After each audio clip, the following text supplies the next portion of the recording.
Okay. Maybe I'm gonna get a job in a bank then. I think we are live now, Meshach. I think we are almost live. It's still loading, but we're almost done. Yeah. It's quite unfortunate. I don't even know anybody here. Yes, we are. Wow. Adebo Ale Daniel, welcome, sir. We are live. I have the notification now on my YouTube app. We are live. Okay. Thank you so much. Yeah. Sorry. Alex, can you get to see the link now? Yeah. Yes, I get to see the link. I've shared it with you. Okay, great. Meshach, can we get to hear from you? Can you just give us the intro before we have Jonas have the opening remarks? Okay. Hello, everyone. Okay. Don't mind my background. I'm a church boy. I'm always in church. Don't mind me. Okay. Welcome to another edition of the Forestry Roundtable. This time around, we are dealing with a topic on self-positioning because we see that is the core thing that we need at the moment. Because it's not as if we are not valuable. It's not as if we don't have things that matter. It's not as if we can't get the opportunities out there. But those opportunities are for people who are well positioned, and that is why we came up with what we are dealing with today. So please be attentive and put your mind to it. And I believe that our guest is well prepared for us. I'm sure of that. He has a lot to offer. So let's just grab a popcorn, some banana, whatever, and let's chill as we learn together. So thank you. Thank you so much for that, Meshach. And then once again, we want to appreciate everybody for joining us. Thank you for believing in this vision. Thank you for always answering the call when we beckon on you. We are so grateful. And then, like we've always said, that the goal is to get everybody on board and to ensure that we are all relevant in the field of forestry and beyond, and also transcending to every of our daily lives and endeavors. So once again, we want to appreciate you for joining us. Thank you so much.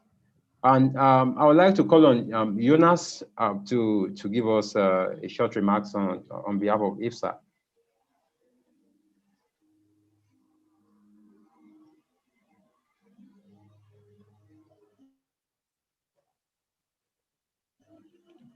Hello, Jonas, can you hear me?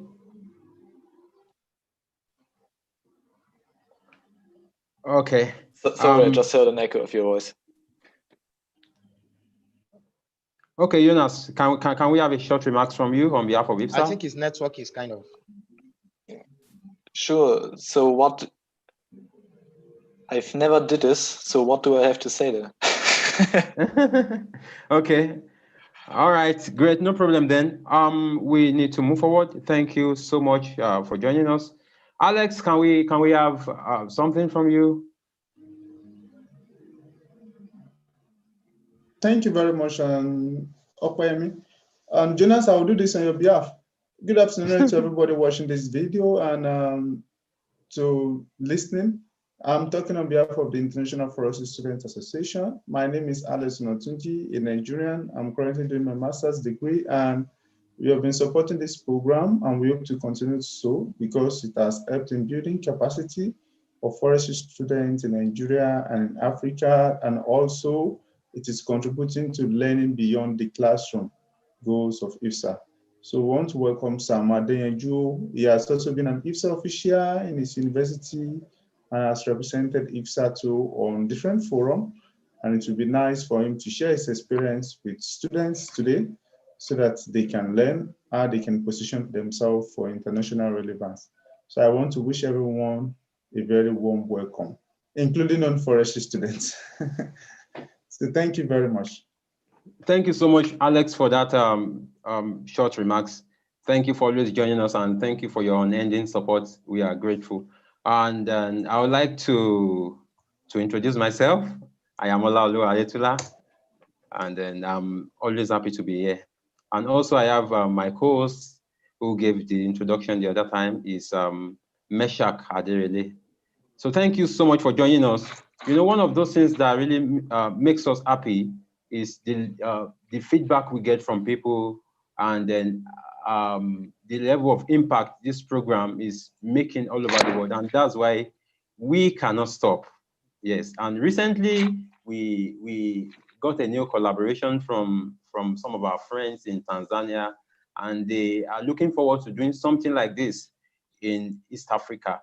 And that's one thing that always brings joy to us, even as individuals, that we are not only influencing people in Nigeria, we are not only influencing people in our local community, we are always glad that we are influencing people from across Africa and from other places across the globe. So thank you once again. Thank you for joining us. We are grateful. So thank you. Meshach, can we get to start? Can you bring on Sam? Okay. It's an honor to do this again. Okay. How do I do this now? Okay. Sam Adeyanju. Should I read like those master of ceremony and all that?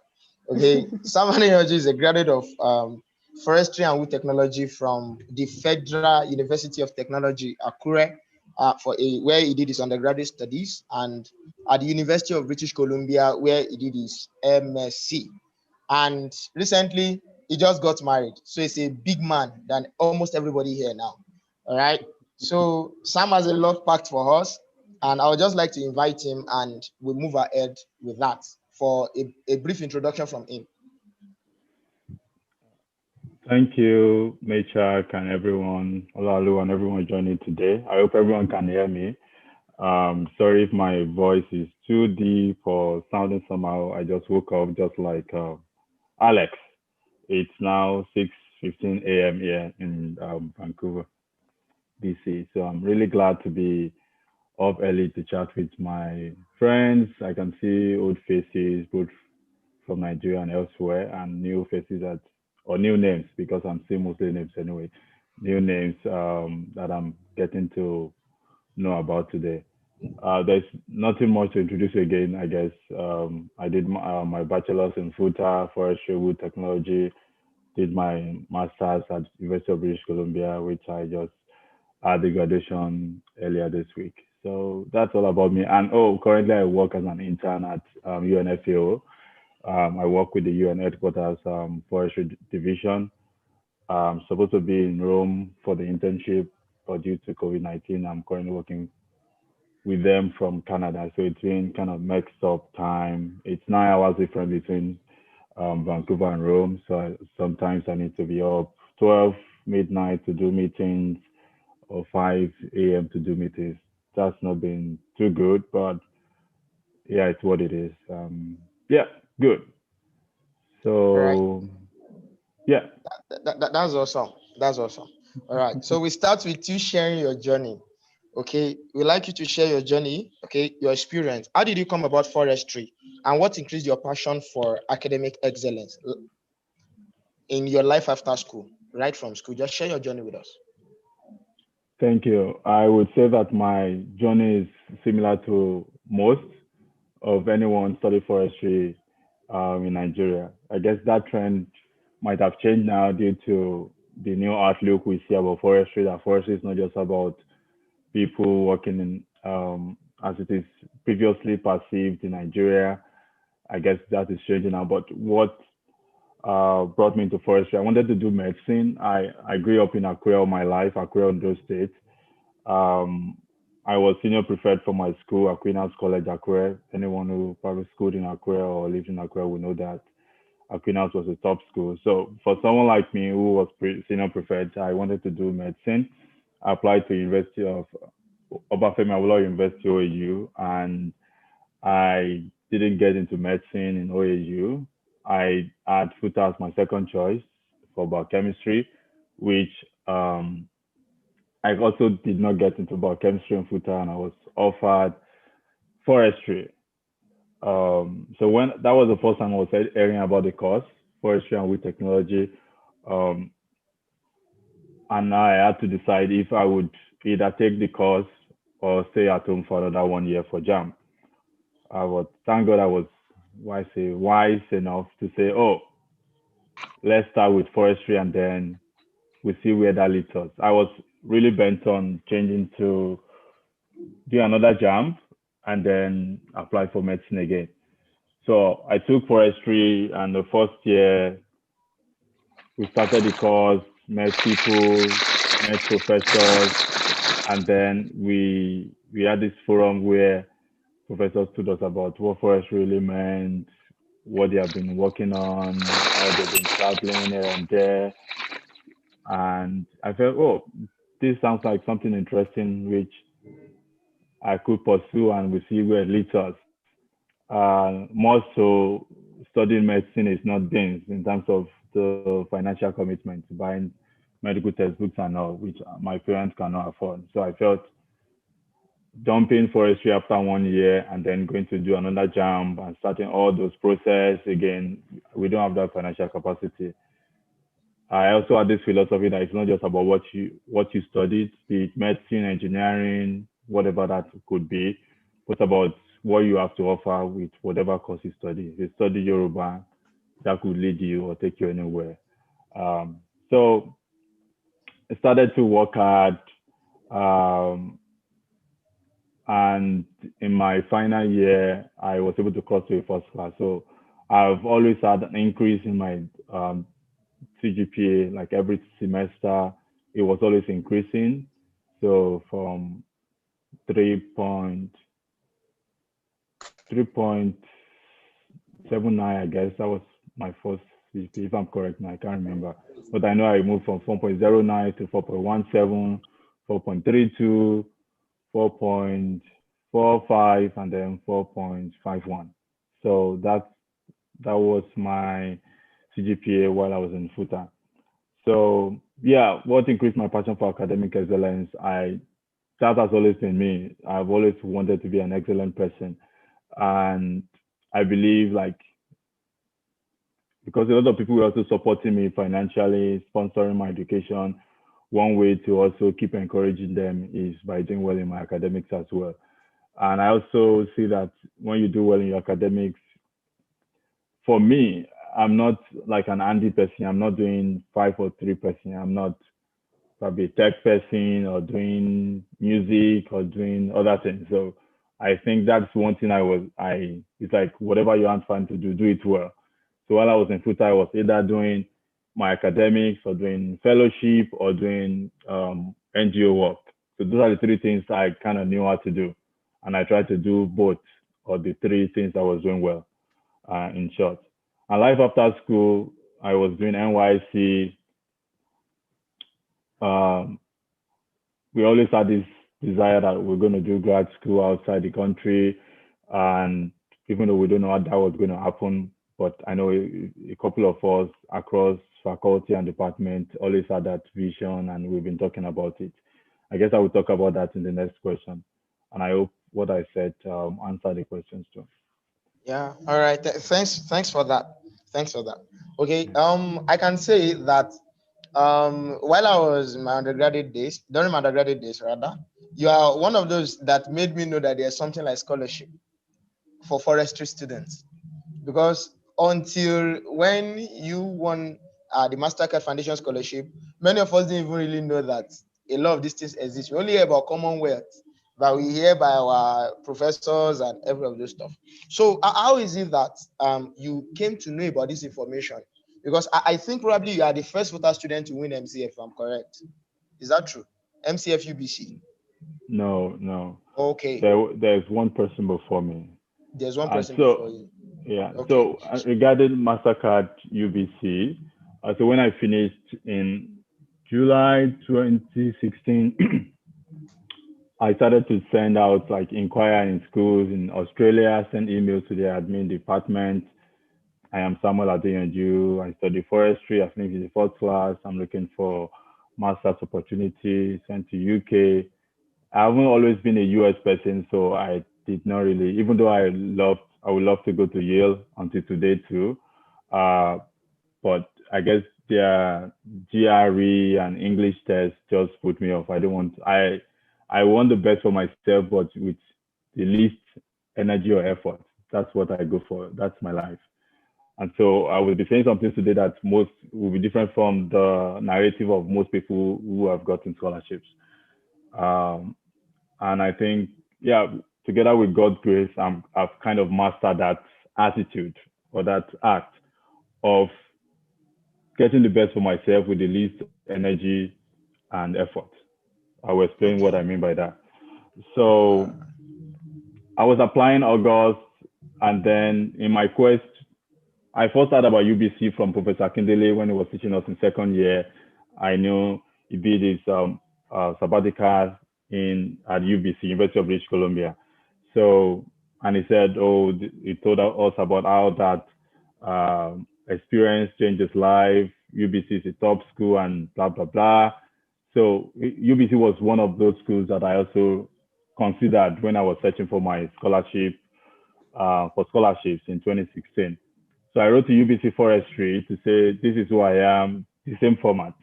And I think for those who are looking for scholarships today, or especially those who are in the undergrad, there's something you will build along the way, which is having templates for whatever you want to apply for. So today now I have template for whatever I want, almost anything I want to apply for. It's just about changing dates, changing some things, adding new information, and then boom, I send it. Just today is Saturday, Friday. Just Thursday, I met someone who could be my potential PhD supervisor.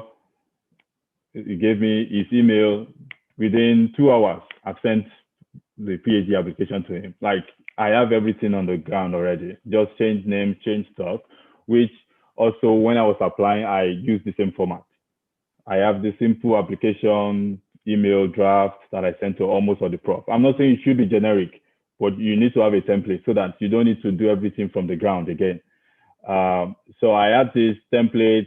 I am Simon Adeyanju. I finished first class forestry. I have this experience. This is my CV, what else? CV, transcript.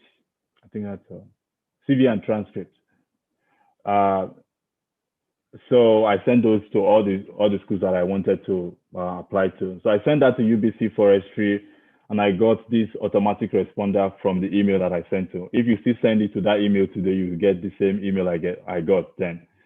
So it says, if you are looking for information about scholarship for masters, go to this place. For PhD, go to this place. For this funding, go to this place. And it said, if you are an African, there's the MasterCard Foundation Scholarship. I'm like, okay. I decided to click on the link, and I saw, because that was in August, I saw that, it was going to be opening in October. These are the requirements, blah, blah, blah, blah, blah, blah. I said, wow, that sounds good. I saved it that, I was going to apply. I will work towards applying. So one interesting thing is I met the woman who manages that email, and I told her, and I kind of appreciated her about putting that thing in her email, and that she should not remove it, because that was what made me to know about MasterCard. I've never heard about MasterCard in my life before. Even though, like I mentioned, I said a FUTA student, what's his name? Adelusi. Yeah, there's a FUTA student who finished from FSC, who is still currently in Canada, who had that scholarship before me. He did Master of Food Science. I didn't know him in FUTA. I did not know him before the scholarship. So I got to know about MasterCard on my own. I was just searching and following information, and boom, it blew up, and it became the big thing that it is today. So, so when I applied, eventually, one of the things I continued to be grateful to God for was going to NYC with batch B, because if I had gone with batch A, I would be in camp during the application process, and I would not be able to apply. So I went with batch B. The application process was in October, and batch A were in camp all through that time. And because my application process was not very easy, even though I said I love to go the easy route. So because I was applying for the Master of Science, which is a research-based master's, and before me, no one had done MSc Forestry using MasterCard scholarship. So I applied. I needed for you to apply for MSc Forestry at UBC, you need to get a nod from a professor. That is, a professor needs to say, Sam or Alex, I'm going to supervise you. So when you're submitting your application, you put the name of the prof. Professor Janet Balkan mentioned she's going to supervise me. Because how it works is eventually when you apply, your application is going to be sent to that person. So even if you probably lie and say this person was going to supervise you, even though you did not get a yes, it's going to still become a fail. So that's why it's important to get a yes. So I wrote to 10 professors before I could get 2 to supervise me. And this took months and some form of hard work. So I write to, let's say, this professor, this is who I am. I'm looking for a supervisor. I'm going to get a MasterCard scholarship to fund my master's. Can you be my supervisor? And I won't get a response. 1 week, no response. Sometimes going to 2 weeks, no response. Wow, I need to get a yes. So I will look up their telephone line, call their office, the answering machine picks it. I quickly deliver my message. I'm Samuel. I sent you a mail 25th January.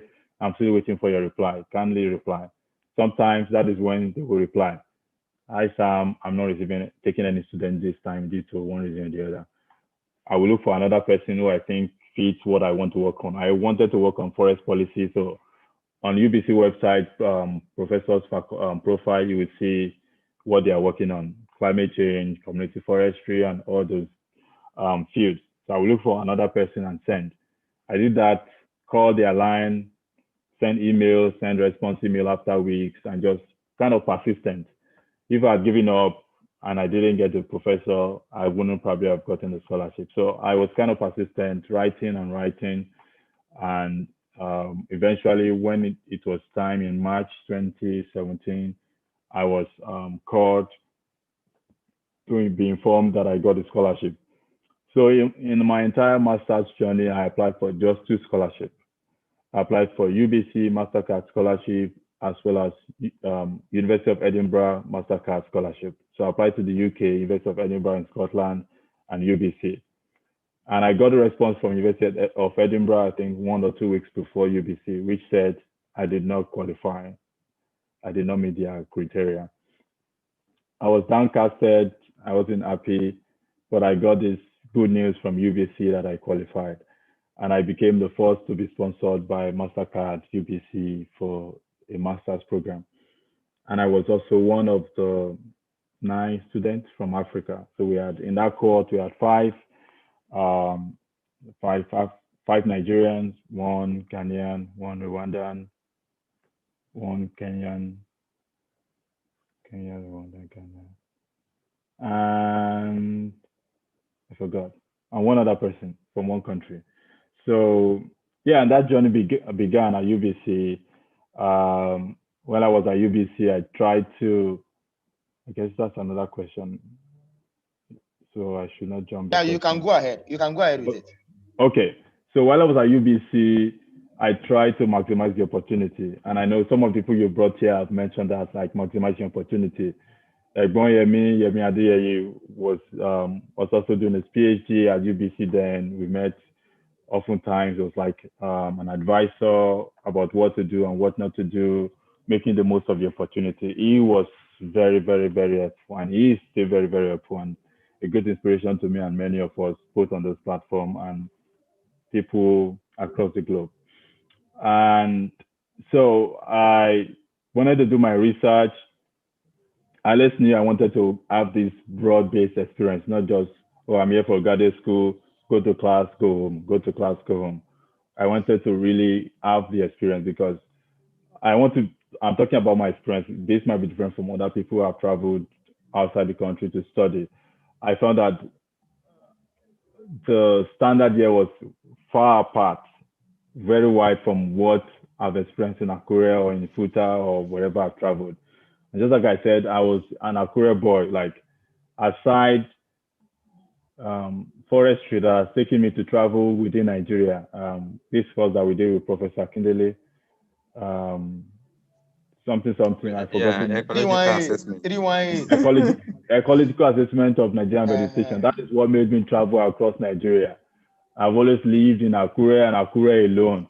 And that is why even today, some people say my English is Akure English. Yeah, correct, because I spent 20, 23 years of my life in Akure.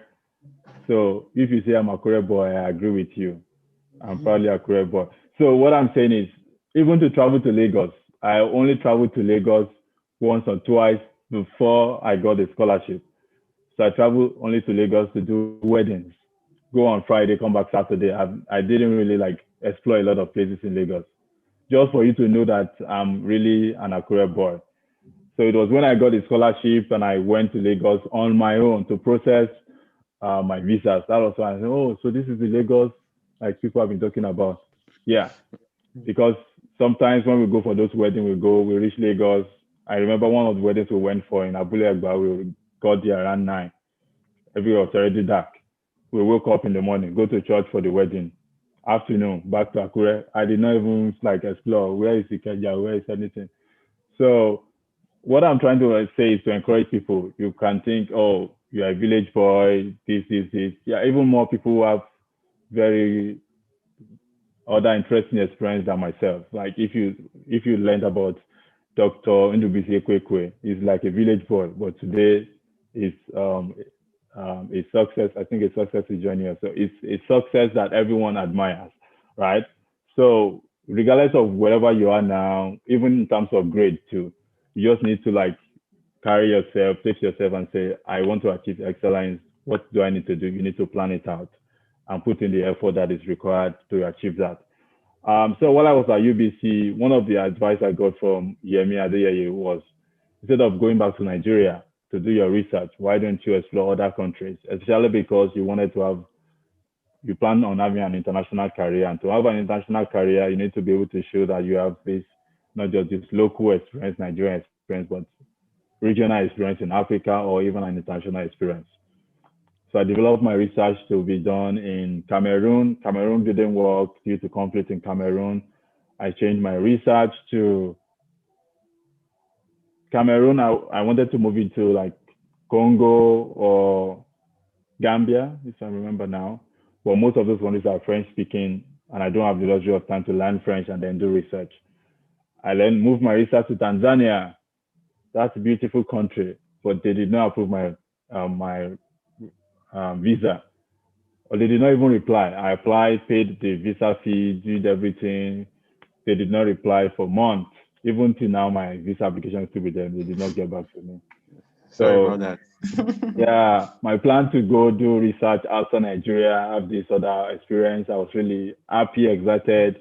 I was going to Tanzania, new challenge, but that did not come true. So I had to reach out to professors in Nigeria. Hello, my people, save your son, because I waited almost 1 year wanting to go to Cameroon. Cameroon didn't work. Go to other countries in Central Africa and then to Tanzania, which was not clearly working then. So Professor Nkwelu of Futa said he had a project that I could come work from Vita, that we could come work together on that. And I had money, like I had a lot of money. I just needed the project to work on. So he said yes, so I had to come to Nigeria to work on my research. And that's why I took clearly more than 2 years, because I know a lot of people were saying, why is it taking more than 2 years? I hear that a lot. Even though like masters here, even though they say it's 2 years, you're allowed to use 3 years. I know people we started together in the same lab who are still not graduating yet. They are still working on their thesis. And one thing about the kind of research that we do is we are not working on GIS or biometrics. We need to go out to ask people. So if I'm not able to go to Tanzania, then I need to design my research again. And I was also almost thinking of doing like a DEX research, just do literature review and sit down and say, oh, I've done a research. But I really wanted to have that, use that method of focus groups, interviews, and surveys to do my research, which eventually was possible when I came to Nigeria. And even though I did not get to go to all these countries I wanted to go to, it's an experience. I guess someday I'm still going to go to Tanzania and say, here I am. you can't deny my visa again. So that's my research journey, and one of the reasons why I spent more than 2 years. I think I spent 2 years and 3 months. No, 2 years and 7 months for my research, for my master's, entire master's program. And it was very, very challenging, even though like I posted on Twitter, I did this, I did that during my master's, but I was really hitting it very low when things were not working out. Especially because of this idea of, oh, Mastercard was going to sponsor me for 2 years, then where will I get funding from and other stuff like that. And just like when you're working on something and it's not bringing out the results you want, it's very frustrating and saddening, which clearly it was then. And I was really sad, and it was really painful that things weren't going on well with my research. But eventually, the rest, as is said today, is history. So back to my story about maximizing opportunity. I wanted to do that with the research I wanted to do, having collaboration. I got internship with Forestry Council, Congo Basin office for my research in Cameroon or in Central Africa, which didn't work. I got, for my Tanzania research, they transferred me to FSC, that is Forestry Council East Africa. So I was supposed to work in partnership with them for my master's on forest certification and community forestry, and also an NGO called MCDI in Tanzania. It's one of the leading NGOs in Tanzania, which did not work, which was saddening. That did not work in terms of the international collaboration I wanted for my research. But what else I did during my graduate degree was to maximize the opportunities UBC had to offer. Like UBC had offered me a lot of opportunity, which is also available to all students. But I guess students decide what is important for them when they're in grad school. And I think Yemi Adeyeye was also one of those who told me, like, shop everything, like everything in your way. Shop it very well. Maximize it. These fundings are available. Shop it very well. So I remember I got to UBC in 2017, September. Before then, I wrote to IPSA UBC to say that I'm coming. This is who I am. Fortunately, the president of IPSA UBC then, Michael, was the leader of IPSA Publication News or Publication Commission, or IPSA Trade News as it was called then. And I was a writer for IPSA Trade News. Myself and Tunde Ademujimi were a writer for IPSA Trade News. We've written, I think, 1 or 2, then 12 publications then. So in a way, we've had conversation with Michael before. So I said, Sam is coming to UBC, and she was very happy and said, just come, we'll entertain you and make you feel at home. So when I got to UBC, I became involved with IPSA. In my first 2-3 months, I got to go to Germany.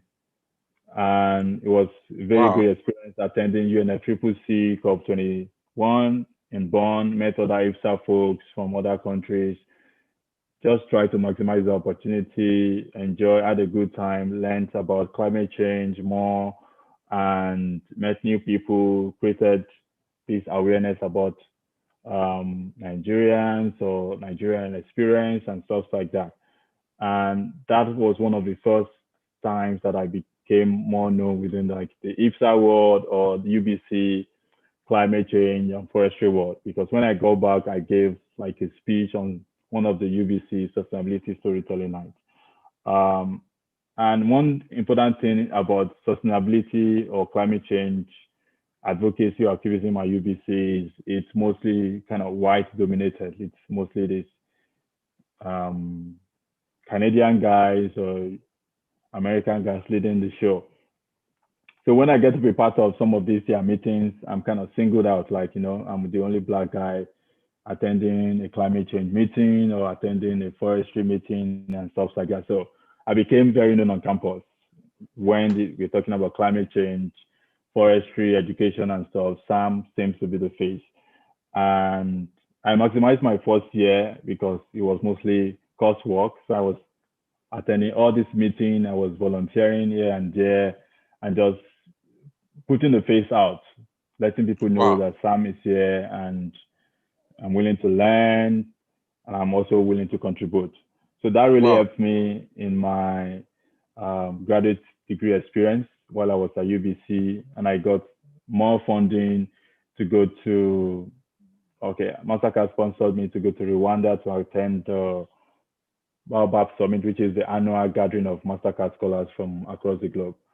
I think about 200 people will gather together in Rwanda every year, fully sponsored by the MasterCard Foundation. We were sleeping in one of the best hotels in Rwanda, just having fun in Rwanda, which was a good experience as well. Wow, that sounds great.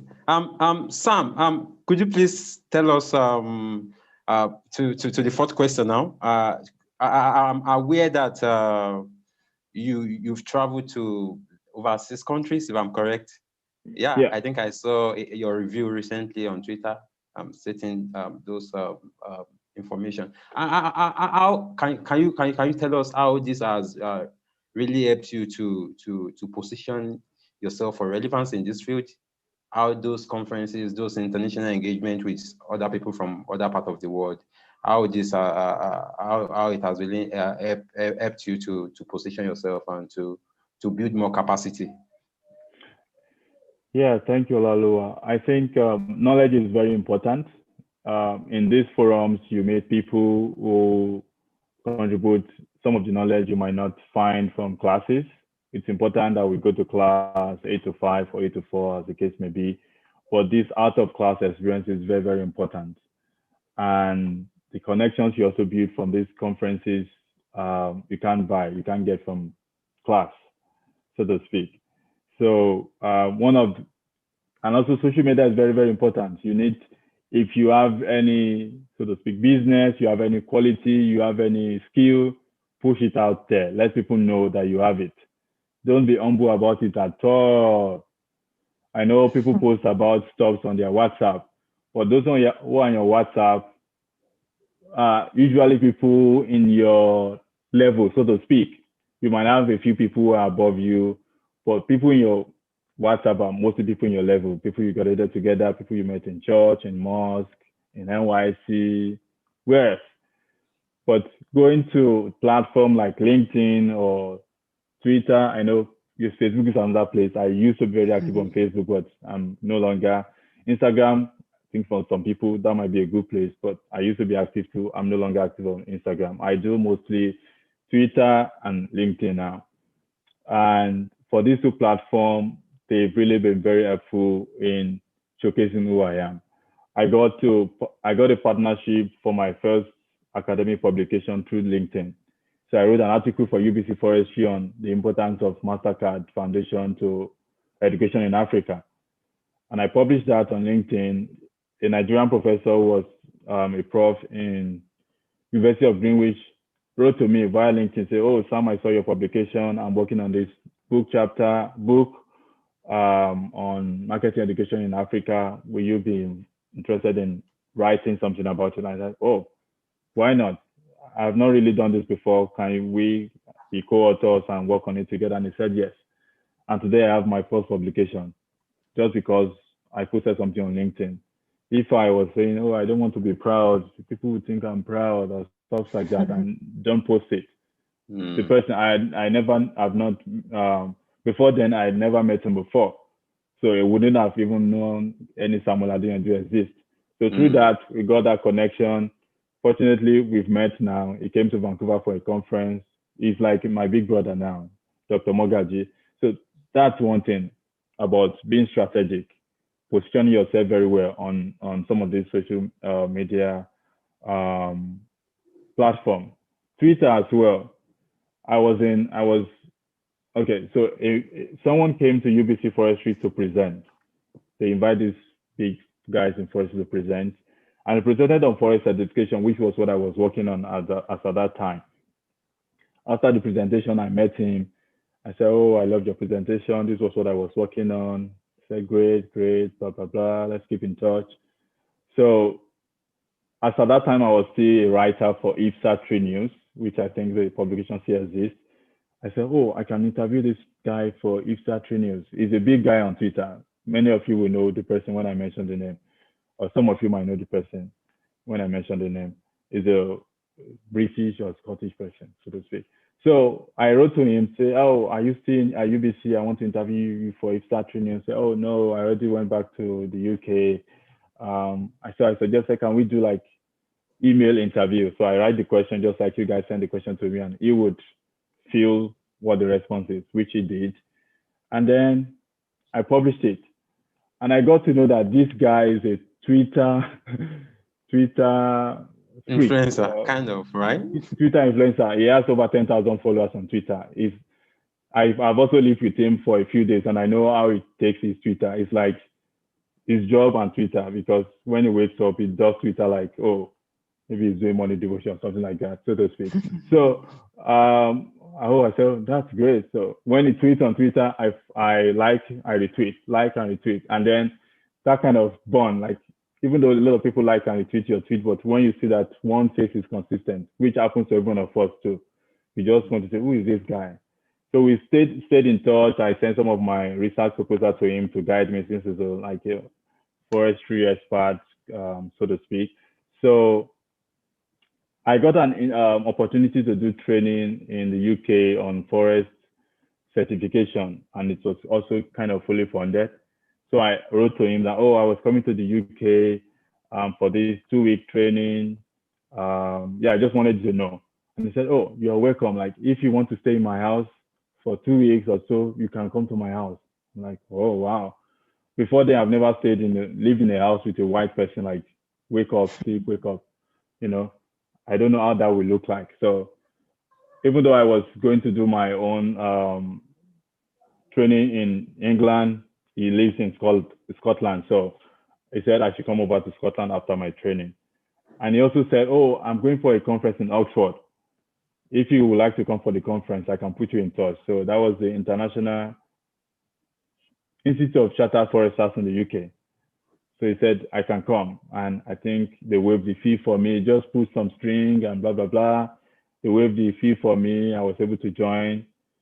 So fortunately, in that conference, we are like 3 or 4 Black people in that conference. It was a lot of British people speaking their British English. I was like, where am I? You know? So I got to go to Scotland. I live with him. I did not know him from anywhere. What I'm trying to say about positioning yourself, putting yourself out there. I did not know him from anywhere. Came for that conference. I did that email interview. I continue to keep in touch, emails, checking on him, retweet, tweets. He likes my own tweets, what I tweet, blah, blah, blah. And I got to go to Scotland, lived in his house for 4 days. He gave me the key to his house, like I can always come and go anytime. He just treated me well. We're going to restaurants and clubs throughout the time. And also I flew to Oxford. Even though I went to Scotland, I flew back to Oxford for the conference. He paid for my the accommodation and everything. So Twitter and what else did I mention? LinkedIn are very good platform that you can create connection. And I know one of the persons doing that now is Olaoluwa. He's been involved with GLF, social media. Is something is going to blow up massively for Olaoluwa in the coming months. I'm very sure about that, because that's just how life is. Life rewards hard work. Oh, I didn't go to see any Premier League. Yeah, you know, I'm not a football person. Even though some people who we went to the training went to Arsenal or Chelsea, but I decided to go to Cambridge to look at Cambridge University, which is a mind-blowing place. Even though some of us were attending UBC, when I went to Cambridge, the students there seems like they are flowing in the air, because the way they just carry themselves, I just feel like, are these people not students? Why are they behaving like this? They were like threatening me because they attended Cambridge. Yeah, that's how I felt. Wow. Yeah, Wow. sincerely. Wow. So, yeah, it's been a good experience so far. And hard work, just being strategic, planning what you want to achieve.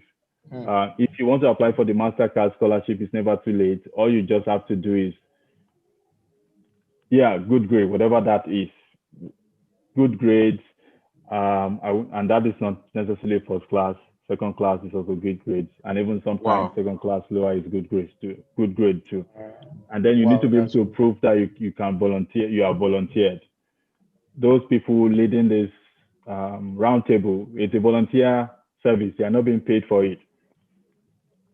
So if any of them is applying for a scholarship now, you can say, I know they have been having this for months now, maybe 6 or more months. They can say, I organized Roundtable, something for forestry students in Nigeria over the space of 1 year. And in that process, I don't know how many people have attended so far. 1,500, that is 1,500 forestry students in Nigeria have been XYZ. If I'm reviewing an application, I see that that's like, wow. And they have links. That's one very important thing is whatever you are doing, try to have a link, website link and photos. So even if you are doing your small thing, write a blog yourself. If there is no news article that picks it up or whatever, write a blog, small blog yourself, put the photos from it in that thing. Or for those people organizing this thing now, the YouTube link is there permanently. You can't doctor that, it is there, they did it, right? So if you are the one doing your own thing, which is not like this, write your own blog on Medium, or I know there are a lot of free blog sites. Even LinkedIn allows you to write stuff. Write it on LinkedIn. You can copy that LinkedIn link when you want to apply for something, right? So you must be able to like document whatever you do to serve as a proof. So when I'm sending out my document now, my CV, if I'm telling them I went to COP23 in Germany and I was one of the presenters at IPSA Young Foresters Press Conference. The video is there on UNFCCC website. I put the video link there. So if I say I've gone to XYZ place, if there's no link, I write a blog post about it myself. The training I went to do in the UK, I wrote a blog post about it. I put the photos. And if I'm saying I went to this training now, I have a proof to say, these are people who went to this training. This is the location and other stuff like that. So documenting is also very, very important because in the next 1 week, you might not even remember what you did. So you need to document it for you to be able to like present it to someone in the near future. What else will I say about being strategic now? Okay, go on. Okay, yeah. Meshach, can we? All right. Yeah, thanks very much for that. Okay, I'm learning a lot. Even I need to up my game on Twitter now. I'm more of a Facebook and Instagram guy. All right. We know you intern at FAO, so tell us about that because it's not common to come by among Nigerians and thereabout. So let us know. Yeah, thank you, Meshach. I think one thing is as you pray and as you work hard, you just need one opportunity. One opportunity is enough to change your life, sincerely. And when I say one opportunity, it doesn't necessarily mean getting a master's in Finland or in Spain like Alex or yeah, that opportunity can be even while you are in Nigeria. Those opportunities can be while you are in Nigeria. And for me, getting the Mastercard Foundation scholarship opened doors for many other opportunities for me. Sometimes some of these people want to recruit people from Nigeria or from African countries, developing countries. But first, the capacity that some of the students might bring on board, or doesn't put it that way. Sometimes it's perceived, so to speak, like someone coming from a Nigerian university to intern and not have enough capacity. So that is why sometimes if you're applying for something, even though I'm Nigerian, I'm applying and I put a Canadian address, it lifts up my application a little bit than someone applying, the same Samuel Adinanju applying and put number 8 Division Road, Akure, Ondo State, Nigeria. Send it, and then the same person, Samuel Adinanju, Lower Mall, University of British Columbia, Vancouver, Canada. Send it. You will see that you will receive different responses from the people you are sending to, and that is how life has turned to be, which is not fair most of the time anyway. And I question that myself too. Like I question that why should being in Canada, so to speak, elevate my standard as a Nigerian? Why can't I be a Nigerian in Nigeria and still be treated the same way like a Nigerian in Canada will be treated? it shows itself in going for conferences, in even getting US visa and stuff like that, which it's not a fair process, so to speak. And I think that also plays out in getting an FAO internship, so to speak. Yes, I'm Nigerian. It's obvious from my name and even my credentials, but I've also put there, like, I have a degree from University of British Columbia. Oh, wow. I've gone to XYZ conference, and that kind of changes the game for people, so to speak. So one of the platforms that people can leverage is IPSA. Like, IPSA is that platform that has so much blessed my life. Like, all this conference, aside the Rwanda conference, it's every other thing were through IPSA. My going to US, even though I got it as an individual, but also IPSA played a role. My involvement with IPSA really played a huge role. So if you are still in Nigeria, you're an undergrad, please be involved with IPSA. And even if you have graduated, there's always a way around it. There are organizations that you could be involved with that can still circle back to becoming something big. There is UN major group on children and youth. All these big organizations have youth focal points. So UNFCCC have Yongo, UNEP have their own focal point, UNCBD have their own youth group. FAO, do we have? I don't think so. But all these UN organizations, most of them, they have youth group that you can join. And when you join these groups, it adds to your profile, adds to your portfolio. So I got to know about this internship through IPSA Facebook. Oh, they're applying, they're recruiting for interns in FAO headquarters in Rome. If you want to apply, submit your credentials, which I did, like other people, I believe. And then I was called for interview. I did the first interview. I heard back from them. They wanted to do a second interview. I did the second interview, and yeah, they gave me the role. And currently we are 2 interns working. The other lady is Italian. So just like I said, sometimes the process might not be fair in terms of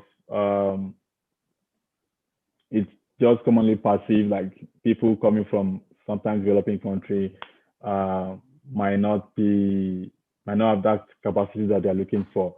But also, one of the things I also did or learned from Yemi Adeyeye was that you also need to maximize. Sometimes being Black is an advantage. Sometimes it's an advantage. Sometimes it's an advantage. It could be a disadvantage in terms of, in the US, killings, Black people being shot. Getting a visa is one disadvantage of being Black, or being Black and being Nigerian. Oh my God. To travel as a Nigerian with a Nigerian passport is like wanting to go to, I don't want to say wanting to go to heaven. Heaven's not be that difficult, right? It's wanting to go to the White House. I don't know. It's so difficult. I've faced a lot of challenges traveling with Nigerian passport, both outside Africa and in Africa. Yeah, even in some African countries that I've gone to, the way I was treated because I had a Nigerian passport, I was like, wow, even in Africa, why? But even, in other countries, my first travel outside Canada to Germany, coming back from Germany to Canada back was a whole lot of funny experience when I was transiting from airport in Denmark. So that could be a disadvantage. But another advantage is there are some opportunities where they will say they are looking for only Black people. Like Massacre Foundation is only for Africans or people in developing countries, so to speak. And so I come here to UBC, I studied for 2 years and 7 months. My tuition was paid. But someone from the US or from even a Canadian have to pay their tuition fee, pay 3,200 in 3 places, pay 9,000 for 1 year. That's a lot of money. And even some of them joke that, oh, you guys are just being pampered by Massacre, which is true. Like during my study at UBC, Massacre will have spent nothing less than $60,000 on me. And that's a lot of money, which other people who are paying from their own money, working 2 jobs, Canadians now, Americans, working 2 jobs, 3 jobs to pay all this fee. That is an advantage of being African. And there are some conferences, there are some opportunities, with the leveraging on the themes of the moment, one of the themes of the moment. One of my big boss, Ahmed, is here. You know, they know about inclusion, diversity, you know, leverage on that. Sometimes you might see me on UBC websites, homepage, blah, blah, blah. Yeah, it's good. Sam is popular, blah, blah, blah. But one of the things is they want to paint the university as we are inclusive, we are diverse, we are blah, blah, blah. And I leverage on that. Show my face, right? Let people see me. They might be doing it from a good place. They might be doing it from whatever bias they have. But I don't care. I use the opportunity to use that advantage to get whatever I want. There's some opportunities I would say it's only for Black people, or sometimes, yeah, they just have some quota for just to say that, oh, we're giving more Black people opportunity. Let's give them. That could work for your advantage sometime and leverage on that. Currently, my team at the FAO now, I'm the only Black person. All the meetings I attend, 10 people meeting, only Black person. Sometimes 15 people meeting, 1 or 2 Black person. I don't know what was in their mind when they wanted to recruit people. I don't know. They could be, oh, in this our team, we are 10 people. We need someone from a developing country or from Africa. And maybe I'm the only person that applied from Africa, or my profile shows potential from Africa, and they pick me. And then when they are writing their reports now, they say we have a culturally diverse team because Samuel is on that team, and that's a goal for them. They score a point. Even though they're using to score a point, which is not good, but it's better for me. You understand what I'm saying now? So I'm just trying to say sometimes being Nigerian, being Black, could be a disadvantage, sometimes it could be an advantage. So my journey to FAO, I believe it's a combination of things. My IPSA experience, they mentioned that specifically, that my IPSA experience was a big one. Wow. My IPSA experience, and because currently I work on education modules, so I'm doing research for them, and also working on technical content for them for Tanzania. So the German government is funding a project in Tanzania and the Philippines to help students or children between the age of 9 and 12 to learn about forestry. So yes, I have a forestry degree, which people I work with, they are mostly communications people. So I bring that lens of, oh, I have 2 degrees in forestry. I should have been saying, I don't know about this particular tree because I have that experience, which they can do research and find out about it, but they don't really have that understanding. Wow. Also, I bring the lens of, I'm a Nigerian. The things happening up in Tanzania, somehow they are similar to the things happening in Nigeria. So I can say, if they say they want to, some of the tasks they want to give the student is they should use computer at home to do an assignment. I would say, brother and sister, this can be possible. These schools, you want to do this project, some of them have not even seen a computer before. That project can work. Let us find another thing to use that can help the student to relate to what you want to do. So they always appreciate that I bring that lens of, I have this understanding. This is what can work in Nigeria or work in Tanzania. Wow. And this is a forestry thing. This will not work because this is not following the forestry. Wow, that sounds great. Thank you so much, Samuel. Before we take questions from other people, from our participants, I think we have 2 questions left. Before the last one, before Meshach takes the last question, I would like to ask you, what would be your advice to younger people from things you did differently that contributed to your success? If you are to give advice to young folks, people who are hoping to get opportunities like yours, or let's say people who do not have the opportunities, the opportunities, so to speak now. For example, people who are here back in Africa or in Nigeria, what would be your advice? What do you think they can do to be relevant in this field? Yeah, thank you. One other thing I want to mention before I answer that question is the fact that, for instance, FAO or any of these international organizations, they have country offices. I recently learned that there's even FAO in Nigeria. They have office in Nigeria. I know myself and Olaoluwa were in FAO office in Ghana, which is the regional office for Africa. So if you are applying for an FAO internship, so to speak, it doesn't have to be based in Rome. It could be based in Nigeria. It could be based in Ghana. It could be based in Papua New Guinea or Guatemala or anywhere. So just to also say that you can also apply for any of these positions in a country office, in a regional office, not necessarily the headquarters. And there's nothing stopping you from applying for the role in headquarters too. One of the things I tell people, which I also do sometimes, is just send your application there. Don't screen yourself out first to say, oh, must be probably they write in the application and they say, I have good academic standing. And you say, oh, I have 2-1. Maybe that's not good academic standing. I'm not going to apply. Apply first. Find some of the things in the application description that you meet. Project that in your application package and send it. You never know. Things could work in your favor and they select you. So don't screen yourself out when you see an application, a call for application, internship, internship, whatever you want to do, and you see an application, you are starting a business to the Tony Lumelu Foundation, scholarship stuff, funding. Apply. Don't screen yourself out to say, oh, I won't qualify, I won't be selected, because you never know, things could work together for your good. So back to Olaluwa's question.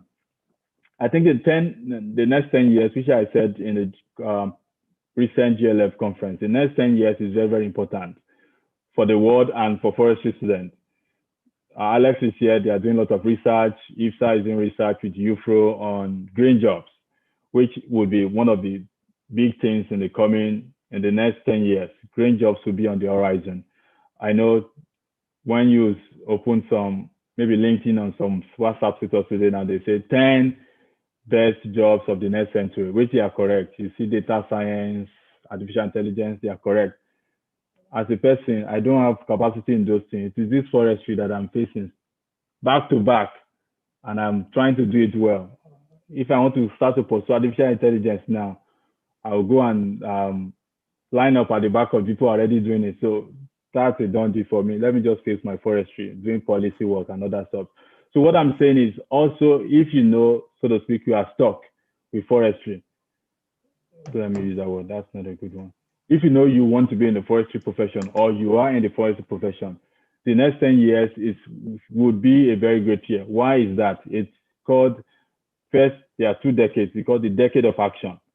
That is the UN SDG 2030, starting from 2021. We have 10 years to meet all those goals. And as a forestry person, you need to show that you have knowledge about some of the SDGs. That is the thing you put in your application. If you're applying for a master's degree and you're talking about, the UN, the SDG 15, life on land, this. Someone who is in FAO knows, or even a professor knows, oh, this guy knows about what is happening in the international world. Those are some of the things I deliberately put in my application to show them that I know what is happening in the forestry field and even in the international field. So as a forestry student, you need to learn about the sustainable development goals.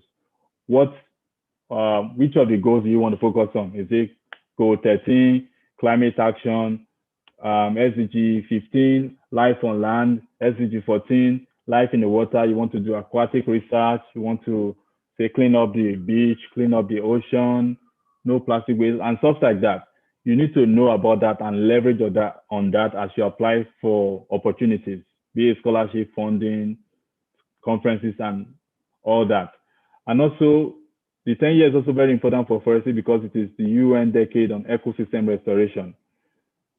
And this next 10 years, there'll be a lot of tree planting projects going on in many countries across the globe. And that's also one of the places you can be involved. You can be involved in coordinating a project on tree planting. You have that knowledge. You've planted tree before as a forester.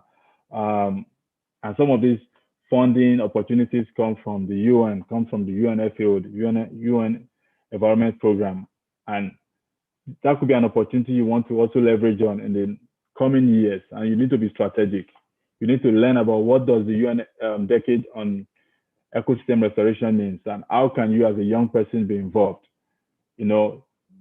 probably people are not talking about it yet in Nigeria. You could be that voice that is starting to talk about UN Decade on Ecosystem Restoration. What is Nigeria doing? What can we do as Nigerians? What is Federal Ministry of Environment doing? And you never know, UN Environment Program could make you an ambassador, youth ambassador on ecosystem restoration and stuff like that. So what I'm trying to say is you need to know what is happening in the forestry field. And how can you know? It's probably by following some of these FAO Twitter page, FAO Forestry Twitter page. People talk about forestry, look for them, follow them one way or the other, and doing research about it yourself and just getting the knowledge. I think the knowledge is something that is very, very important and which will distinguish many from others in the coming years. Knowledge is very, very important. So the UN Decade on Ecosystem Restoration is something that as a forestry student, I know that won't be in our curriculum. They might not even talk about it in some of the classes, but that is something that as a forestry student, you need to know, or forestry student or graduate or professional, and you need to leverage on in the coming years. It's going to be big. It's going to be big. Yeah. Wow. Well, over to you, Meshach. That's good. All right. So we just answered this briefly. You're already answering it on, okay, for those, I'm sure not everybody will travel out. Not everybody will necessarily travel out. Not everybody will necessarily get a scholarship. Now, in Nigeria now, okay, because we have built success on the yardstick of traveling out, and that's an ideology that I don't feel is correct. Okay. Okay, what is the future for forestry students in Nigeria? For those that will not even travel out to study abroad, yeah, they might attend conferences abroad, of course, but for those that won't travel out for a master's, what is the future for forestry in Nigeria? Wow, that's a great question, which does not have an easy answer. In Nigeria, forestry is not on the front burner, in terms of professions. We talk about medicine, petroleum engineering, or accounting, or law, and stuff like that. And I don't see that changing in the coming years, both from the government perspective and also from parents. Most parents want their kids to study these other notable and big courses and professions, so to speak. In a way, for most of us who have studied forestry and are, so to speak, happy with forestry today, I know most of my friends from FWT who are now in banks and doing various types of things. It's forestry, so to speak. I know a lot of people are outside the country on this platform. It's sweeter outside the country, sincerely. That is the truth. I will try to still say, if someone is staying in Nigeria, what can be done? But forestry is sweeter outside the country. And why that is the case is because forestry is not perceived as a course where people who are dull, less brilliant go to. It's a course that people do here with passion. And it's a course that also offers you a broad spectrum of career. So there are people who are forestry professionals, but they are great drone and GIS guys. Like there's a lab in UBC Forestry here where they use drone for their research, they use helicopter for their research, they use GIS, different kind of software that even when they create the map for you, you're like, wow, So, but in Nigeria, our forestry courses are kind of streamlined. You don't tend to get a lot of practical experience. And yeah, so I think for those who are practicing forestry in Nigeria, one thing is to become a prof. And the space in the academic field is not like a lot too. And there's a criteria. Sometimes they say you need to have a first class. And some people who are first class don't even get the lecturer job too. I think one of the way out could be starting, like that needs capacity over time anyway, starting consultancy firm. I think sadly for Nigeria, I want to believe, I don't have the research or statistics, I want to believe there is not a lot of forestry funding coming to Nigeria, unlike East Africa. I can say that. Unlike East Africa or even Ghana, so far, I've hardly come across a prof who has, aside maybe one person, who has really worked in Nigeria. Mostly they go to East Africa to work, they go to Ghana to work. And I think one of the reasons, aside maybe political reason, is because all these other places have more forests than Nigeria, or perceived important forests than Nigeria. So, but you can start a consultancy firm, in which case you need experience. Probably you need a master's to be able to do that. That could be one thing. If you have a consultancy firm on tree planting, so if FAO is coming to Nigeria to do tree planting campaign, they can hire your firm. Another thing is to go into the wood side for those of us who study forestry and wood, and look at ways that we can add value on our wood. If you want to go to furniture design, and I think to start this, money is important and some form of experience too. You can go to furniture design or look at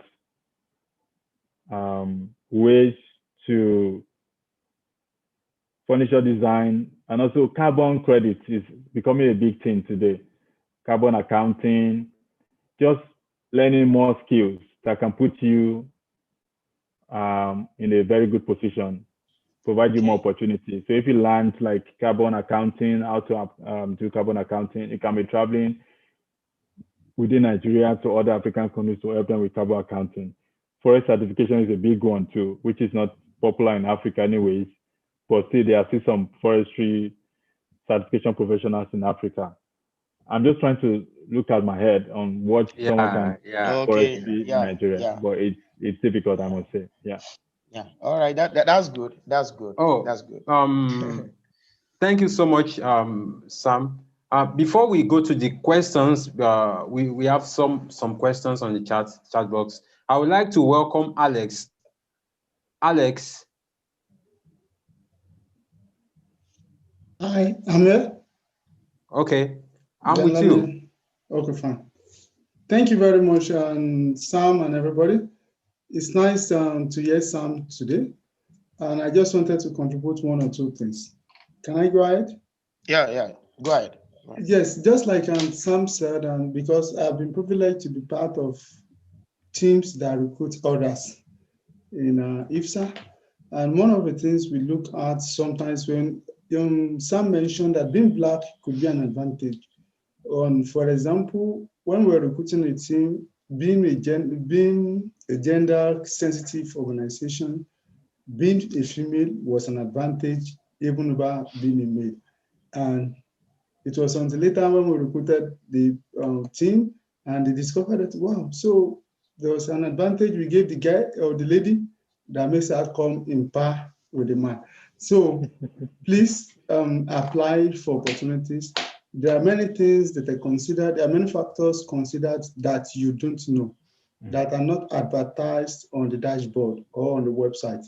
So they want different experiences. We also like diversities a lot, especially when it comes to international things in forestry. So if you shoot your shot or you send in your application, you could be giving yourself at least one chance. And one good thing about forestry field that I discover is this: once you succeed once, you will likely continue to succeed. Just like Samuel have said, that you only need one success, and before you know, people will keep recommending you, then you keep getting different kind of opportunities. Please, I want to appreciate Samuel for all that he has said, but those are just my little contributions. Please, there are different things that are used in scoring people. There are different things that are used in picking people, in selecting people that are beyond what is put on the website. For example, we're doing a project now and we receive on applications from about 24 or 25 African countries, yet we want to increase our diversity as much as possible, even in our very small selection. So please submit your applications, look for opportunities, apply for them. Most times, these opportunities does not come to you. You have to go after them. You have to look after them, just like Sam mentioned. Sam found those opportunities on IPSA Facebook. So I always tell people, join IPSA social media. There's always an opportunity every week, if I'm not wrong. There's always an opportunity every week or every 2 weeks. There's always something you can apply for. Currently, There's an open call. You can check IPSA website. It's closing like by Monday. So if you can meet up, fine. And they're recruiting some interns. It's called traineeship, but loosely as interns. And I learned they can do most of the internship virtually. Unfortunately, this one is a paid one. So you could get paid to work in an international forestry organization right from your home. So please, I want to encourage you, and I want to say thank you to the organizer, Olaoluwa and Mezak. Thank you for doing this great job. I want to say thank you, and that's all from my end now. Thank you. Okay. Please go ahead, Meshach. Please go ahead. There's a question here, and I want Alex to answer because he knows more about IPSA from Nigeria. He said, how do I participate fully in all IPSA activity? Back then in school, we were not carried along or introduced to activities of the organization. So what can this person do? Okay, it's not too late. IPSA is for forestry students. And according to IPSA constitution, you still are regarded as a student in quote for up to 1 year after your graduation. So you could still apply for the opportunities that IPSA offers. But one of the best bets I do give people is, how often do you check IPSA website? How often do you check IPSA Facebooks and group chat and Facebook? Because there's a lot of opportunities always popping there. Some may not come directly from IPSA, and you may just see the opportunity there and apply. So, like the one Samadeju is doing now, IPSA is not the one in charge, but IPSA saw the information and it could benefit forestry students. So IPSA put it on the social media. So that is some of the things you can do to maximize.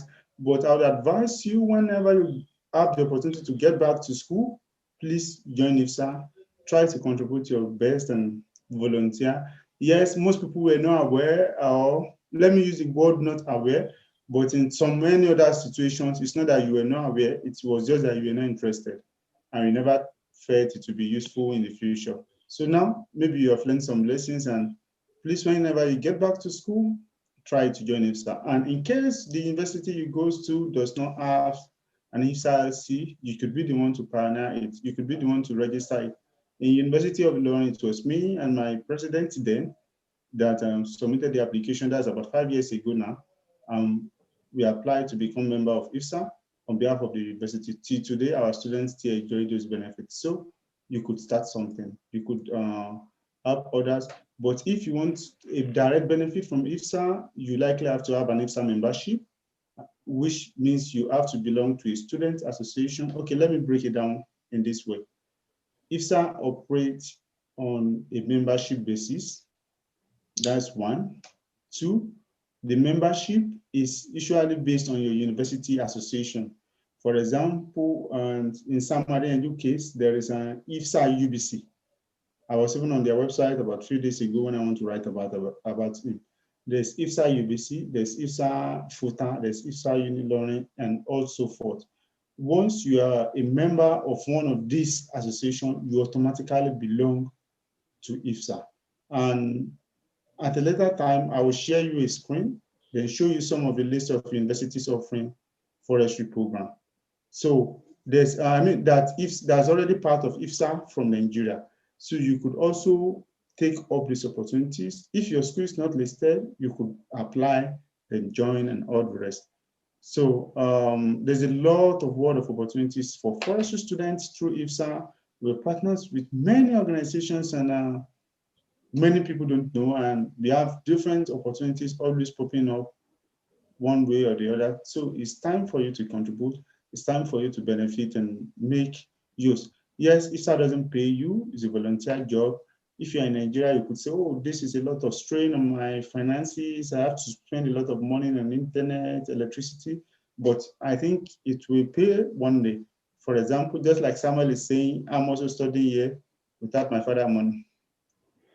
Even when I was coming, I think the only money I collected from my dad was about 10,000 naira. And what I told him was that it's not that I needed the money, but I just wanted something to say I collected money from my dad. That was all. So you can, so all those investments you made on yourself, you can one way or the other get them back through other opportunities. I work with a research team now, and we're doing some work. I'm being paid a little bit money for it. So it all depends on you. You may now want to decide on what you want in forestry. There are different fields, there are different aspects. So IPSA can provide you the linkage. Just yesterday, I received an email from one of these countries in Europe that they want a partnership with Ghana. And I sent it straight to the person who's in charge, and the connection has begun. So please, you can be. I will share you the screen once I get the list. All right, Okay, thank you so much. Yes, sir. All right. Yeah, So, okay. So there's a question here. Okay, I'm already responding to that. The person said, can we have a mentoring platform for undergrads on these opportunities and everything? Now, the Forestry Roundtable, we promise to open a Telegram account where we can have our forestry students put into that Telegram account where we share opportunities, and we have some within the month stuff. You can meet people, network, and ask for help. We're going to be having several people joining it, not just in Nigeria. That's why we didn't add Nigeria to the back. It's just a Forestry Roundtable Telegram channel. So I'm sending the link on the on the chat box now, so we can get that done. So the link is there, t.me/Forestry Roundtable. Just join that Telegram channel, and you will get the help with everything you need there. Then what countries can we focus on for forestry opportunities?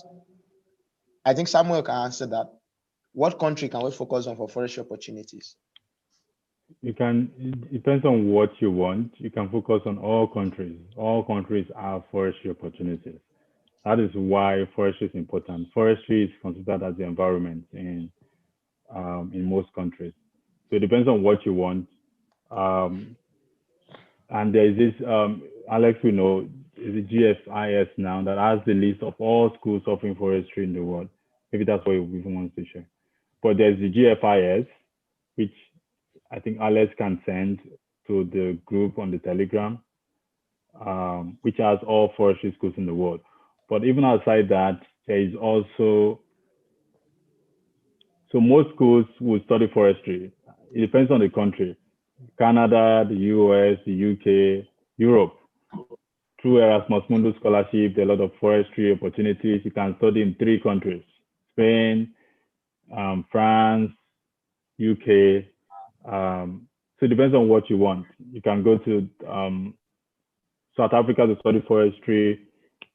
You can go to China, Japan, yeah, all the countries in the world. So you need to say, okay, what do I want? Which country do I want to go? Which school? And then you navigate yourself. And one of the other things that I also advise people on is you don't need to be very rigid. Or even though I mentioned I would love to go to Yale, but I'm not going to Yale now. I haven't gone to Yale. Like what I'm saying is you don't need to say, oh, it must be this country. I see people from Nigeria doing that. It must be Canada. If not Canada, no other place. I know some people, like I think Alex applied to UBC, and now Alex is in Spain. So it must be just spread your bread or your seed out and see which one will work on the way. So that's what I would say. Yeah. All right, thank you. I think Laulu, you can take over. Okay. Sorry, can I quickly just talk about what I shared on the screen? Please go ahead. Go ahead. Okay. Can you see my screen? Please confirm. Yes, yeah. Yes. Good. This is the open call I told you about. And we're looking for forestry students all over the world to apply for some research work of 3 months by next year. So you can apply if you are a member of IPSA or you have graduated in the last 1 year.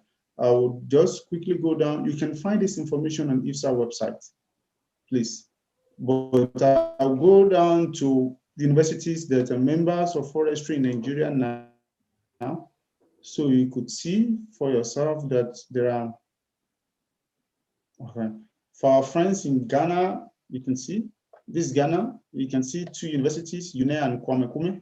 That's KNUST. Then in Nigeria here, we have several universities. Okay, good. I think we can see the list from Futa, Akure to Ekiti State University, Abikiti. So all the students from these universities can apply for this opportunity, which I just shared down. And who knows, you could be the researcher, you could be the one to be picked. So then also, please, in case you apply for opportunities in IPSA and you don't get it, you just need to keep applying. There's always a lot of applications and a lot of things to consider. So, and you can never tell when your luck will shine. For example, there is a student on this platform now, Ibrahim from Sokoto. I always send opportunities to people on WhatsApp. Some keep applying, some don't apply. He kept applying, and one way or the other, he found himself in South Africa this year, all by IPSA sponsorship. So if you apply, you have some chances. If you don't apply, you don't have any chance at all. So I want to wish you the best. Thank you so much, Alex. Thank you for that. And there's a message from Damilola Ajewole on the chat box, and I think he needs help. And he's saying, hello, please, who has knowledge of 3PG modeling? I'm a doctoral student carrying out research, and I need a bit of understanding of the model for the large scope of my study. Please, you can kindly send me a DM. Is Damilola on the is he online now? Please, anyone who has a knowledge on 3PG modeling, please, you can reach out to Damilola so that you can help him out in his research. Yeah. Okay. Before we call it a day, I would like to beckon on Samuel. I know Samuel has volunteered for a lot of organizations, because one of those things I found important and useful, even to this stage, is the power of volunteering. Samuel, can you just tell us the power of volunteering? Yeah. And why it is important for young folks to volunteer. Thank you, Olalowa. Volunteering is very, very important. One, because it shows that you have interest in furthering a cause without being paid. You know, if you are doing internship, some would pay you, some would not. Or if you have a full-time job, you get paid. But when you volunteer and you're not being paid for it, sometimes some volunteer opportunities could probably provide you transport or food or something, blah, blah, blah. But you're not doing that because of the payment. You're doing that because of the love you have for that cause.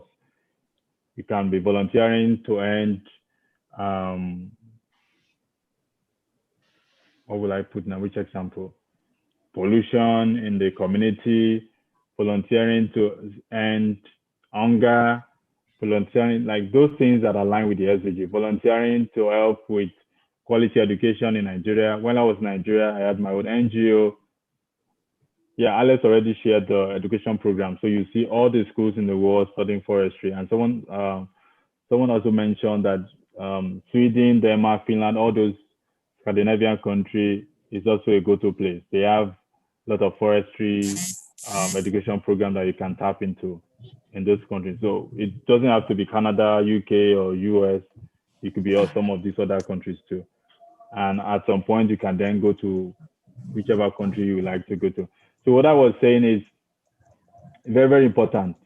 It shows that you have passion for a course without getting paid for it. You also have to develop your skills.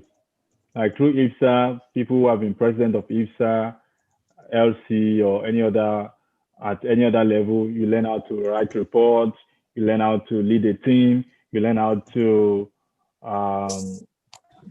write report, lead a team, even sometimes do accounting stuff, lead a project. Those are some of the capacity you cannot build from just going to class, going home, going to class, going home. These volunteer opportunities provide you the opportunity to be able to have these skills, interpersonal skills. You have people you're working a team with, you're a team of 5. You're supposed to launch a project. You learn how to communicate within that team. it also builds your capacity. So it's very important. And also, when you're applying for opportunities, people who see that you volunteered here and there feel that you have a good heart, so to speak. That's just simply what it means. You have a good heart. And for some scholarship, they put that as one of their criteria. MasterCard Foundation is one of those that will put it that you must show that you have volunteer experience. And it's because in the developed world, it's part of what is in their system. It's one of the things you need to do. Right from high school year, people must do a certain number of hours of volunteer before they graduate. When they say high school, secondary school, you need to do it. I don't know, maybe 200 hours or something. So it's part of what they are already used to. It's just us that we are always thinking about what is in it for me. Let us go to a rally on climate change advocacy. What is in it for me? That's the question a typical Nigeria we have. Are we going to be paid or something? But you can do some of these things.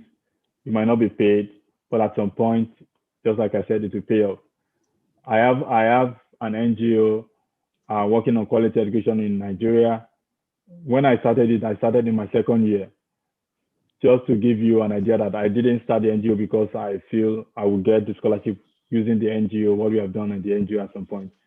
I started because I knew how important education is and how it has changed my life, and that I can also help other people have access to quality education, and I just did that. Meanwhile, when I was applying, it's part of the things that I put down that I have done. We've done conferences, we've paid for JAM for people, we've supported people in their education in university and stuff like that. That is what has been done, and we're not lying about it. So at some point in your life, those volunteer experiences will count as some of the things you have done, especially if you don't have a lot of work experiences. So a lot of volunteer experiences will help to fill that gap. Yeah. Wow. Thank you so much, Samuel. Thank you for the great insight. And once again, we want to congratulate you on your wedding. We want to say happy married life. Wow, sounds great. Sounds great to see. Thank God. That's one thing that having a scholarship has done too. Alex, don't say anything now. No, I have to say something. There's something I want to put in my broadcast, but you removed, so I'll still say. So Samuel found is it, what do you call it, guys? Is it love of my life? What do you call it? Correct. It's heartbeat. Okay, it's heartbeat. Oh, it's second part. Oh, I didn't. Okay. So he found that person in Canada, and they were married about a month, and okay, maybe almost 2 months ago. Yeah.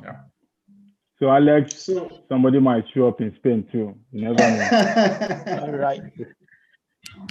Oh, Meshach, over to you, please, for the acknowledgements and then. Yeah. All right. Thanks, everyone. I know a lot of people are already leaving. I know we stayed long on the stream, and I know due to network issues and other things. So we appreciate everyone. We appreciate you, Samuel, Alex, and our team.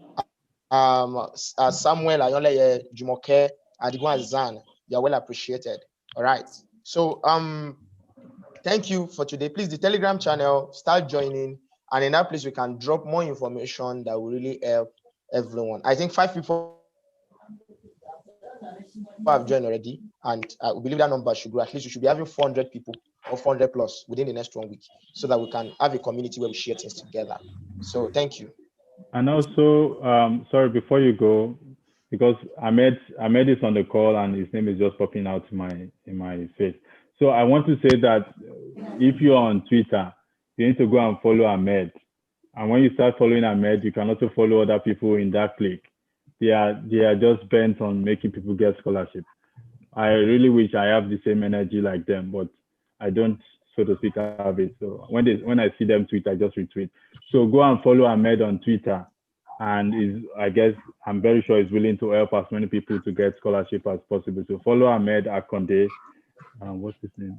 Dr. Ahmed on Twitter, at Dr. Dr. Ahmed on Twitter, and then he's always sharing a lot of scholarship. He's a Nigerian, he's in his PhD in Canada. He got the scholarship, Mastercard scholarship also at McGill in Canada.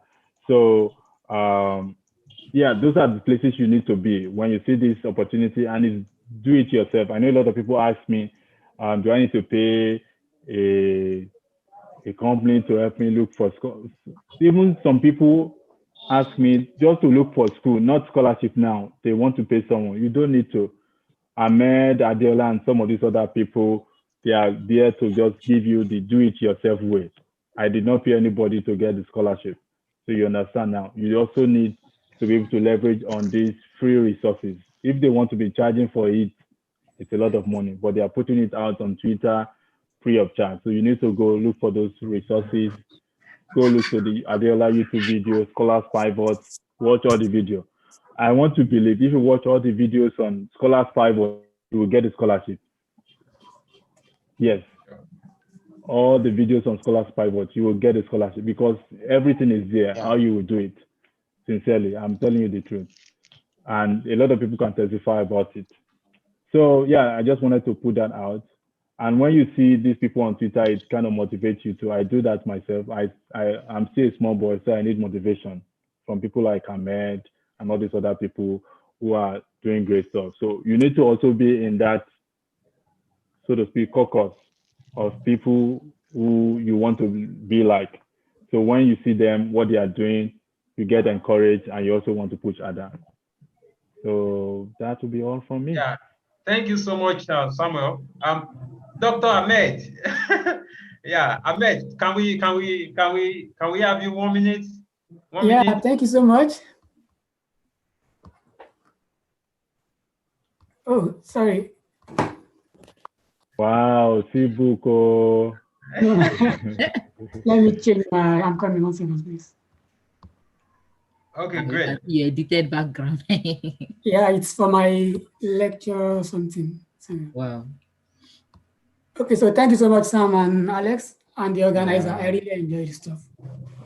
So I was gonna say something, especially when Mezak asked the question of what is the hope of forestry people in Nigeria? So I still believe perhaps we might have another roundtable for this stuff. Because as Sam said, it's difficult. But in my opinion, we still have hope even in Nigeria. Right, we might not have the expertise in Nigeria, we might not have everything, but in the future of this stuff, it's in our hand. So if you've gone abroad to study, to do whatever you do, so make sure you do most of your stuff in Nigeria, contribute to the development in Nigeria as much as you can. So there are tons of opportunities for forestry and environmental stuff. And being a Black, as Sam said, it's total advantage. Fine, they might be using you for scores or for promotion for themselves, but indirectly you are using yourself for your own development. So I think this is more than this particular round discussion, but I think Olalu and Mezak should consider that. Sure. Talk more on the prospect of forestry and environmental something in Nigeria. So how can we even make it hands-on? How can we make it more practical instead of saying discussing? So we should at least by now take up the challenge ourselves and see how we can do it better. Okay, that's awesome. We have hope, even in Nigeria, even if you study in UI, your master's, your BSc to PhD.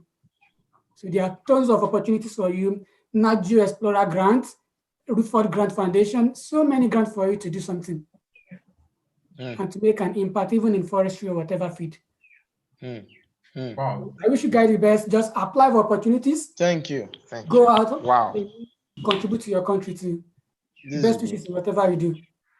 This is good. Thank you. Thank you so much, Ahmed. Thank you. And we want to appreciate everybody for joining us once again.